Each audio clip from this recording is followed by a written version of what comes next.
பயிர்கள் எல்லாம் நம்மளை எப்படி கைவிட்டுடுச்சு? பயிர் கைவிட்டுடுச்சா, பூமி தாய் கைவிட்டுடுச்சா, இல்லை நாமளே ப்ராப்ளம் பண்ணிக்கிட்டோமா? 15 நாளைக்கு முன்னாடி நட்டோம், செடி போயிட்டு இருந்துச்சு, அது பச்சையா இருந்துச்சு சார். நல்லா வளர்க்கணும்னு ஒரு சேலஞ்சு. ஆனா இந்த வருஷம் மாதிரி எப்பவும் வந்ததில்லை சார்.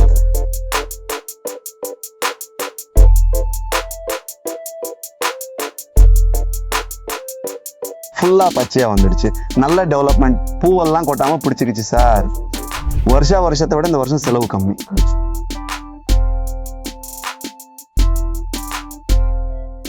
நமஸ்காரம். இன்னைக்கு இந்த ஒரு ப்ரோக்ராமுக்கு உங்க எல்லாருக்கும் ஒரு அன்பான வரவேற்பு. நான் இன்னைக்கு முள்பாகல் தாலுகாவில் நம்ம தக்காளி விவசாயியோட தோட்டத்தில் இருக்கேன். ஸோ இந்த தக்காளி பயிரை அவங்க எப்படி வளர்த்துருக்காங்க, இதுக்கெல்லாம் என்னென்ன முறைகளை ஃபாலோ பண்ணியிருக்காங்கன்னு நாம தெரிஞ்சுக்கலாம். ஏன் நான் இதை சொல்றேன்னா, ரீசெண்டா நீங்களே பார்த்துருப்பீங்க டெம்பரேச்சர் எந்த அளவுக்கு போயிருந்ததுன்னு. பயிர்கள் எல்லாம் நம்மளை எப்படி கைவிட்டுடுச்சு? ஸோ பயிர் கைவிட்டுடுச்சா, இல்லை பூமி தாய் நம்மளை கைவிட்டுடுச்சா, இல்லை நாமளே ப்ராப்ளம் பண்ணிக்கிட்டோமா? இதுக்கெல்லாம் ஒரு கிளாரிட்டி வேணும்னா கண்டிப்பா இந்த மாதிரி ஒரு விவசாயிகிட்ட பேசும்போது தான் இதுக்கெல்லாம் ஒரு சொல்யூஷன் கிடைக்கும். ஸோ நான் அவங்கள அறிமுகப்படுத்துறேன். அதோட இந்த தக்காளி பயிர் இவ்வளவு செழிப்பா வளர என்னென்ன பண்ணியிருக்காங்கிறத நாம எப்படி இதை ஃபாலோ பண்ணணும்னு அவங்க நமக்கு சொல்லி கொடுப்பாங்க. அவங்கள அறிமுகப்படுத்துறேன். வாங்க சார். நமஸ்காரம் சார். வணக்கம் சார். சார் உங்க பேர் என்ன? சார் என் பேர் ஹரிஷ். Okay sir. இது எந்த கிராமம் சார்? சார் சுண்ணங்கூர் கிராமம், முள்பாகல் தாலுகா சார். முள்பாகல் தாலுகாவா சார்? நீங்க முதல்ல இருந்தே விவசாயியா, அக்ரிகல்ச்சரா? ஓகே. முன்னாடி என்னென்ன பயிர் பண்ணிட்டு இருந்தீங்க? பூ, தக்காளி, கோசு இதெல்லாம் பண்ணோம்.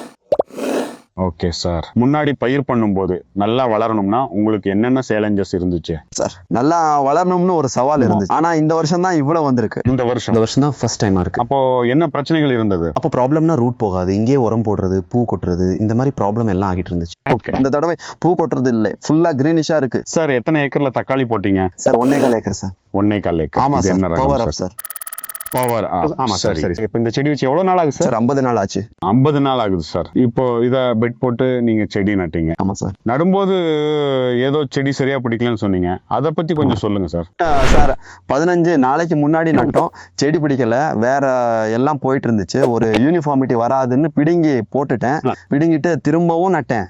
ஒரு நாள் பார்த்தேன், வேறு இறங்கல, தண்ணி விட்டதுல பெட் அப்படியே செட்டில் ஆயிடுச்சு. அப்புறம் நமக்கு சொல்யூஷன் டாக்டர்ஸ்ல விட்டா தான் தெரியும்னு புரிஞ்சுது. அப்புறம் டாக்டர்ஸ் விட்டதுக்கு அப்புறம் தான் வேறு இறங்கி டெவலப்மெண்ட் வந்துச்சு சார். வேர் வந்து டெவலப்மெண்ட். ஆமா சார். சரி, அதுக்கப்புறம் எத்தனை தடவை டாக்டர் சாயில் கொடுத்தீங்க? சார் செடி நட்டு 15 நாள்ல டாக்டர் சாயில் பயோஸ்டிமுலண்ட், அப்புறம் 15 நாள்ல கிட் கொடுத்தேன். அவ்வளவுதான். சரி, அதை கொடுத்ததுக்கு அப்புறம் செடியில என்ன மாற்றங்கள் தெரிஞ்சு? ஃபுல்லா பச்சையா மாதிரி டெவலப்மெண்ட் வந்துச்சு. பூவெல்லாம் பிடிச்சிருச்சு சார்.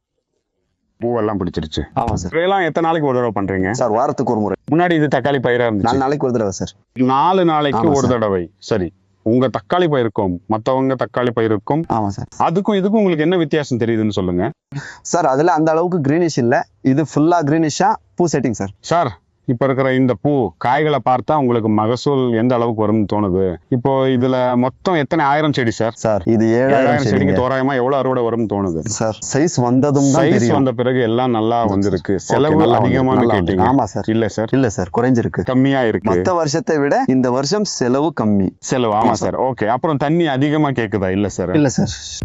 இல்ல ஒரு நாள் விட்டு ஒரு நாள் தண்ணி தான். ஓகே. ஆமா சார். சார் ஓவராலா நம்ம தக்காளி விவசாயிகளுக்கு, ஏன்னா நம்ம கோலார் மாவட்டம் தக்காளி வளர்க்கறதுல ரொம்ப ஃபேமஸ். அவங்களுக்கு ஏதாவது ஒரு அட்வைஸ் சொல்லணும்னா உங்க தரப்புல இருந்து என்ன சொல்ல விரும்புறீங்க? சார் எல்லா விவசாயிகளும் டாக்டர் சாயில யூஸ் பண்ணலாம் சார். யூஸ் பண்ணலாம். ஆமா சார், யூஸ் பண்ணலாம். Okay, thank you sir. Thank you sir. உங்ககிட்ட பேசினதுல ரொம்ப சந்தோஷம். Okay sir. ஸோ நேயர்களே பார்த்தீங்கல்ல, விவசாயிகள் என்ன சொல்றாங்கன்னா, மண்ணை வளமா வச்சுக்கிட்டா மட்டும்தான் ஒரு நல்ல விளைச்சல் எடுக்க முடியும். நீங்களும் இதே மாதிரி பயிர்களை வளர்க்கணும்னா மேல கொடுத்திருக்கிற நம்பருக்கு கான்டாக்ட் பண்ணுங்க. அவங்க உங்க தோட்டத்துக்கு வந்து விசிட் பண்ணுவாங்க. நம்ம பிரதிநிதிகள் எல்லா தாலுக்காலையும் உங்களுக்கு வழிகாட்டுவாங்கன்னு சொல்லிட்டு இந்த நிகழ்ச்சியை இதோட முடிச்சுக்கிறேன். ரொம்ப நன்றி sir. Thank you sir. Thank you sir.